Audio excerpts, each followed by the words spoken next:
Bonsoir à tous, il est 20h30 et nous nous retrouvons pour notre cours d'Halacha sur l'introduction à la Tfila, à l'office, tel que cela est présenté par nos Chachamim. Je voudrais ce soir que notre cours soit dédié à la Refoua Shelema de Yoel ben Mesoda Atia et de Chaim Edgar Mahlouf ben Atou Ada. Yaakov ben Mesoda, Liana bat Lea, Eliaou ben Salcha Levi, Céline Rachel bat Janine Chana, Esther bat Baya, Raphaël ben Chana, Yom Tov ben Chaya, Mahlouf ben Yona, Uriel ben Yvon Chaya Amar, Binyamin ben Yitzhak, Mesoda bat Bela, Mesoda bat Juliette Sarfati. Shimon ben Mahlouf, Dora bat Aziza, Eliaou ben Doli Zuira, Avram ben Mesodia Feriat, Yehuda ben Avram Narboni, Shimon ben Avigael, Yaakov ben Shlomo Aserav, Dorit Dvora bat Edith, Yosef ben Aisha, David ben Eli. Chanita bat Zaïza, David ben Rachma, Solika bat Alia Meloul, Mesodi bat Solika Toledano, Dina bat Esther, Shlomo ben Esther, Kamika Mouna Azul et bat Marie, Moshe ben Mordechai, Raphaël ben Chana, Evelyne bat Rivka, Myriam bat Chaya, Matatiaou ben Brendel, Denise bat Olga, Eliaou ben Marcel Maïssa, David ben Zora Wanonou, Avram ben Sultana ben Amou et son épouse Mesoda, Dora Tamar bat Madeleine, Michael Dadoun, Shimon ben Saada, Chana bat Alia, Yael Chaya Batfani, Esther bat Rachel Gweta le Bet Zibi, David ben Chana, Laurent Korchia, Yehuda ben Simon, Chaim Dov ben Victoria, Shalom Chaim ben Myriam, Jacqueline Esther, Yael bat Rivka, Esther bat Shifra, Do ben Esther, Shlomo ben Myriam, Yael ben Mesoda, Ludayan Yerkiat Boul, Saadia ben Esther, Eliaou ben Zachat, Thierry Shlomo ben Liliane Fortuné et Rachma Ruth bat Lisette Esther. De la même façon, je voudrais que ce cours aille pour l'élévation de la Neshama de Nissim ben Laetitia Azogi, Chaim Yaakov ben Esther Lydia Isti, Shalom ben Yehuda Ganem, Meyer Chai ben Abraham Cohen, Zora Georgette bat Esther, Félix Adani ben Emma Simcha, Yosef ben Chana Flak, Marcel Mesod ben Simi, Zouira Rose bat Simcha, Yehuda ben Penina, Eli ben Chana ben Shimoun, Yosef ben Shalom, Aaron ben Solika, Nina bat Kati Matzli bet Politi, Léa Rivka bat Chaya, Batrachel, Henri Aaron ben Raphaël Matatia, Chai Victor ben Yakuta, Roger Chai Barou ben Avram Koskas, Yehuda Baralia, Avram ben David ben Esther, Pinchas ben Shemuel Cohen, Lucien Mesrod ben Mimoun Vejoar, Yitzhak Cohen ben Rachel, Rav Reuven Mesrod ben Esther Chamou, Yosef ben Esther Tebol, Mordechai ben Chana Assoulin, Claudine Hamsa Michal bat Simcha, Arlette bat Léa Samama, Yolan Nejma Alimi, Shlomo ben David Aserav, Shalom ben Yosef, Yitzhak ben Lezer, André Allegria bat Julia Biton, Harry Henry Chaim ben Simcha Perez, Simone Perez, Rivka bat Eliz, Eliaou ben Marlouf Cohen Saban, Simi bat Sete, Sarah Rosette bat Dona, Myriam Batalia et Rabbi Eliaou Lashkar. Que ces paroles donc aillent pour l'élévation de toutes ces Neshamot. Je vous rappelle que vous avez toujours la possibilité de vous associer à la lecture des Teilim en cliquant tout simplement sur le lien qui apparaît au-dessus de notre vidéo. Nous avons commencé avant-hier, puisque hier soir nous étions ensemble pour la soirée de Yom HaZikaron, une soirée qui, Baruch Hashem, s'est passée avec beaucoup d'émotions, beaucoup de force et de puissance, et nous avons réussi à le faire comme il se doit. Nous avons commencé avant-hier les halachot sur la tefila. Alors bien évidemment, on a commencé par une sorte d'introduction qui nous montre que la tefila ne doit pas simplement émaner d'un sentiment de manque que l'on peut avoir. C'est-à-dire que je ne dois pas avoir créer une relation avec Akadosh Baruch Hu qui est une relation de donnant-donnant. C'est-à-dire que lorsque je sens que j'ai besoin de quelque chose, alors je me rapproche de toi pour prier, mais lorsque tout va bien, je n'ai pas besoin de toi, tu peux rester toi dans ton ciel, moi sur terre, et je gère mon existence. Bien évidemment, ce genre de tfila, qui a quand même de la valeur, bien évidemment, est conditionné à mon état, à ma faiblesse, à mon manque, parce que je vois que je suis malade, ou que j'ai besoin d'une parnassa, ou que j'ai besoin d'avoir des enfants. D'accord. Donc c'est oui une tefila, mais elle émane d'une volonté de recevoir quelque chose en contrepartie. Il y a une tefila qui doit être beaucoup plus puissante que celle-ci, c'est le fait de ressentir de manière générale que la place d'Akadosh Baruch Hu dans mon existence est une place qui doit être capitale, parce que dans mon essence, je suis profondément manquant. Je ne suis pas capable. J'ai une vie qui est limitée par le temps, de toute façon. Donc je ne suis pas capable de gérer ma vie seul. Et je sais qu'il y a une nécessité que Dieu se manifeste sur terre à mes côtés. Et donc il y a une tefila qui est beaucoup plus puissante. Et cette tefila, on peut la voir à travers toute l'histoire de l'humanité. on voit que tous les grands personnages de la Bible se sont tournés vers Akadosh Baruch Hu pour prier, que ce soit Adam, que ce soit Abraham, que ce soit Yitzhak, que ce soit Yaakov, que ce soit les grands prophètes du peuple d'Israël. Et je rajoute celle dont on n'a pas parlé la dernière fois, c'est bien évidemment Hana. La tfila de Hana est une tfila qui émane du cœur d'une femme qui est stérile, qui vit dans une souffrance profonde de ne pas pouvoir donner la vie. Elle va se tourner vers Akadosh Baruch Hu, elle va déverser son cœur, elle va pleurer, elle va prier, elle va implorer Akadosh Baruch Hu, et elle va donner naissance au fameux et célèbre prophète Shemuel. Shemuel qui est comparé par nos Chachamim comme étant l'équivalent de Moshe et d'Aaron, son frère, en même temps, ensemble. Et Shemuel qui va proclamer la royauté de Dieu sur terre à travers toutes ses œuvres, à travers tout son investissement. Donc c'est absolument quelque chose d'incroyable, ce que la tfila peut déclencher. Et donc nous avançons dans notre découverte de ce que représente véritablement la tfila. Kava Kadosh Baruch Hu Chok Bevriya. שבה התעוררות שלנו מלמטה להתקרב אל ריבונו של עולם ולבקש ממנו ברכה, יתעורר ומלמעלה להשפיע עלינו טוב. Alors il y a un principe qui a été instauré depuis la création du monde. C'est il doit y avoir ce qu'on appelle en hébreu une it'orerut. It'orerut shel mata kede leorer it'orerut shel mala. Un éveil du bas qui vient réveiller, qui vient provoquer, qui est donc à l'origine d'un réveil, d'un éveil du haut. C'est-à-dire que si nous, en bas, nous sommes capables de nous mettre en branle pour aller nous rapprocher d'Akadosh Baruch Hu, pour vibrer avec la création et pour se rapprocher d'Akadosh Baruch Hu au maximum, alors on peut espérer que de l'autre côté, d'autre part, Akadosh Baruch Hu va être sensible à cet éveil du bas, donc notre éveil à nous, pour qu'il puisse envoyer toute son influence positive vers le bas. Je vous rappelle que c'est là d'ailleurs une des symboliques du Magen David. Pourquoi? Parce que dans le Magen David, comme vous avez pu le remarquer, il y a deux triangles. Il y a un triangle qui a sa base en bas et qui est orienté vers le haut, et il y a un second triangle qui a une base vers le haut et qui est orienté vers le bas.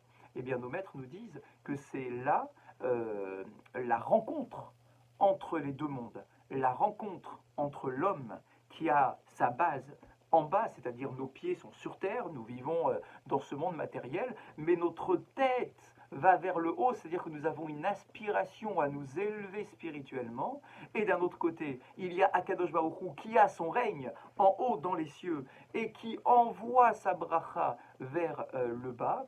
Donc en réalité, le Magen David n'est rien d'autre que la rencontre entre l'homme qui s'élève et Akadosh Baruch Hu qui envoie sa bénédiction vers le bas. Eh bien, c'est exactement cette notion-là. C'est la Hit-Orerut. Il y a un éveil du bas qui provoque un éveil du haut. Lorsque l'homme commence à se tourner vers Akadosh Baruch Hu, alors on peut espérer qu'Akadosh Baruch Hu se tourne vers nous et qu'il veille sur nous. Keloma. Gam ka'asher ra'u she'Hashem yashpia tova la'olam ole adam. Et donc on nous dit ici qu'il peut arriver une situation où Akadosh Baruch Hu est en attente de quelque chose. C'est-à-dire qu'il est prêt à envoyer sa bénédiction sur nous, d'un point de vue collectif ou particulier. Il est en haut, il est sur le point d'envoyer sa bénédiction, mais il attend qu'une seule chose. Il attend qu'on vienne frapper à sa porte. Il attend que l'homme en bas, que l'humanité se mette en marche, se mette en éveil pour essayer de se rapprocher de lui. Et donc, il attend, ou pe'amim shehim it'akevet. Ça veut dire que la bracha d'Akadosh Baruch Hu peut être bloquée, peut être retenue, parce qu'il attend simplement qu'il y ait en bas un réceptacle pour recevoir cette bracha. Et quel est le réceptacle? C'est lorsque l'homme prend conscience qu'Akadosh Baruch Hu est là, qu'il est bien présent, et que nous allons recevoir quelque chose de sa part. Et donc, cela est formé par la bracha, par la tfila, que l'on peut prononcer et que l'on peut offrir à Akadosh Baruch Hu. Shne suge tfilot yeshnam. Il y a donc deux catégories de prières. La première prière, c'est celle qui a une prise de conscience que le monde ne peut pas tenir sans qu'il y ait justement cette influence positive d'Akadosh Baruch Hu. Le monde ne peut pas tenir sans tefila. Chez Imlo Haïta Tfila Baolam, s'il n'y avait de tfila, ça veut dire que s'il n'y avait rien qui puisse déclencher l'influence positive d'Akadosh Baruch Hu sur terre, Haya Olam Mafsik Leit Kayem, le monde ne pourrait plus tenir. C'est-à-dire que lorsque l'on dit généralement que grâce à l'étude de la Torah, l'étude de la Torah permet au monde de tenir, en fait c'est pas que ça, c'est la tfila de manière générale, ce lien avec Akadosh Baruch Hu permet au monde d'exister. Ou tfila zo, kekorban, atamid. Cette tfila là, cette catégorie de tfila ressemble au korban quotidien, au sacrifice quotidien. Le sacrifice quotidien n'est pas là pour expier les fautes simplement. Le sacrifice quotidien est là dans son sens premier. Korban, korban, c'est quelque chose qui me rapproche d'Akadosh Baruch Hu. Donc on nous dit que les hitkarev, à travers ce korban, eh bien, je viens alimenter le monde en permanence. C'est le korban quotidien. Et bien, de la même façon, la tfila est ce qui permet au monde de tenir, puisque Akadosh Baruch Hu peut se manifester à travers cette tfila qui est envoyée par l'être humain. Ça, c'est la première catégorie. Asugasheni ou tfila advarim esuyamim. La deuxième catégorie, donc comme nous l'avons dit tout à l'heure, c'est la tfila, la prière que je peux formuler pour un besoin particulier. Kegon, bakasha, par exemple, une demande, les inatzel mitzara, d'être sauvé d'une détresse, ou les akod betosefet bracha, ou bien d'avoir le mérite de recevoir des bénédictions supplémentaires. Kol tfila, poelet ou mashpia. Quelle que soit la catégorie de tfila, nos maîtres affirment que chaque tfila, poelet, est effective. Elle fonctionne. Ou mashpia, et elle a une influence. Vechen amar Rabbi Hanina, et de cette façon-là, Rabbi Hanina, dans la Gemara de Brachot, nous enseigne Kol ha'ma'arir bitfilato, en tfilato choseret rekam. Tout individu qui est capable de faire une tfila convenable, en prenant le temps, en la faisant avec conviction, en mettant son cœur dans cette tfila, eh bien on nous dit et il nous assure en tfilato choseret rekam. Sa tefila ne reviendra jamais vaine, vide, sans rien. Et là, chez les familles, Ashpat Miyadit, vous allez dire, ah, mais non, moi, des fois, je vois que je fais des prières et qu'a priori, il n'y a pas d'effet à ma prière. Nos maîtres nous disent, il y a nécessairement un effet. Un effet ne signifie pas que la tfila est nécessairement exaucée telle que je le souhaite. Mais il y a nécessairement un effet. Un effet, c'est-à-dire que cela crée quelque chose de particulier en moi. Cela crée un lien encore plus fort avec Akadosh Baruch Hu. L'ifamim, ashpa'ata miyadit, il y a des cas où son influence est immédiate, ou l'ifamim litvoach haror, il y a des cas où l'influence est bien plus lente à se manifester, à se faire ressentir. Vejamina anit les gamré, il y a des cas où la tfila est exaucée telle que je l'ai demandé complètement. Velifamim beofen chelki, des fois de manière partielle. Comme chez Amrou, Gedola ya tfila lifnei akadosh baruch hu. Nos maîtres nous disent que la tfila est quelque chose de très grand aux yeux d'Akadosh Baruch Hu. Amar Rabbi Elazar, retzonecha leda kocha shel tfila, im ena osakula, chetia yosa. Et sache que la tfila a toujours une puissance qui est incroyable. Si elle ne réalise pas toutes tes demandes, elle réalisera au moins une partie de tes demandes. C'est-à-dire que d'une manière ou d'une autre, il y a nécessairement quelque chose qui ressort d'une tefila. De dire, ah non, mais moi j'ai fait la tefila pour gagner au loto et je n'ai pas gagné au loto. Moi j'ai fait la tefila pour la guérison d'un ami ou de quelqu'un, d'un membre de ma famille, et malheureusement il n'a pas guéri, ou bien je n'ai pas gagné au loto, ou je n'ai pas été exaucé. C'est vrai, c'est vrai. Mais il faut savoir que la tefila en réalité c'est une demande. C'est une demande qui émane de mon cœur. Cette demande, si elle est sincère, elle est nécessairement écoutée par Akadosh Baruch. Il n'existe aucune prière qui ne soit pas écoutée. Si elle est écoutée, alors il y a une réponse qui émane de cette fila. Mais nous devons savoir et nous devons nous rappeler qu'un non N-O-N, c'est aussi une réponse. C'est-à-dire que moi, je fais une demande. J'ai l'impression qu'il faut nécessairement qu'Akadosh Baruch Hu exauce et qu'il réponde positivement à ma demande. Mais nos maîtres nous disent que la réponse positive à ma demande n'est pas forcément la bonne réponse. C'est celle que moi j'espérais. Mais Akadosh Baruch Hu, qui lui a une vision plus globale de la situation et de l'histoire de l'humanité, peut avoir une approche différente. Et il peut me répondre à ma demande. Il peut répondre non. Et moi, je dois admettre qu'un non, c'est aussi une réponse. Mais en tout cas, toutes les tfilotes sont écoutées et exaucées d'une certaine façon de la part d'Akadosh Baruch Hu. Et ne remets pas pour autant en cause la puissance de ta tfila. La tfila est puissante quoi qu'il arrive. Qu'elle soit exaucée comme tu l'espérais, qu'elle ne soit pas exaucée exactement comme tu l'espérais, ou qu'elle ne soit pas du tout exaucée. Cela ne remet absolument pas en cause ni la puissance de la tfila, ni la force de ta tefila, puisque nous le savons que de grands tzadikim, qui de manière générale peuvent avoir des tfilotes qui sont incroyables et qui sont écoutées et exaucées par Akadosh Baruch Hu, des fois, eh bien, elles ne sont pas exaucées. Ou Milanu Gadol mi Moshe Rabbeinu. Tu veux prendre un exemple? Prends l'exemple de la tfila de Moshe Rabbeinu. Est-ce qu'il y a un plus grand prophète que Moshe au sein du peuple d'Israël? Est-ce qu'il y a un homme plus grand dans cette filote que Moshe Rabbeinu? Celui qui a été capable, après la faute du veau d'or, d'intervenir pour protéger son peuple, alors qu'Akadosh Baruch Hu avait pris la décision d'exterminer les enfants d'Israël. Il va intervenir et il va être exaucé. Est-ce qu'on a un homme plus grand dans cette filote que Moshe Rabbeinu? Eh bien, ce même Moshe Rabbeinu, lorsqu'il implore Hachem pour lui demander, pour le supplier, de rentrer sur la terre d'Israël, de pénétrer en Eretz Israël, eh bien, Akadosh Baruch Hu va lui dire, Ravlach, ça suffit pour toi. Al tosef daber elai od badavar hazeh.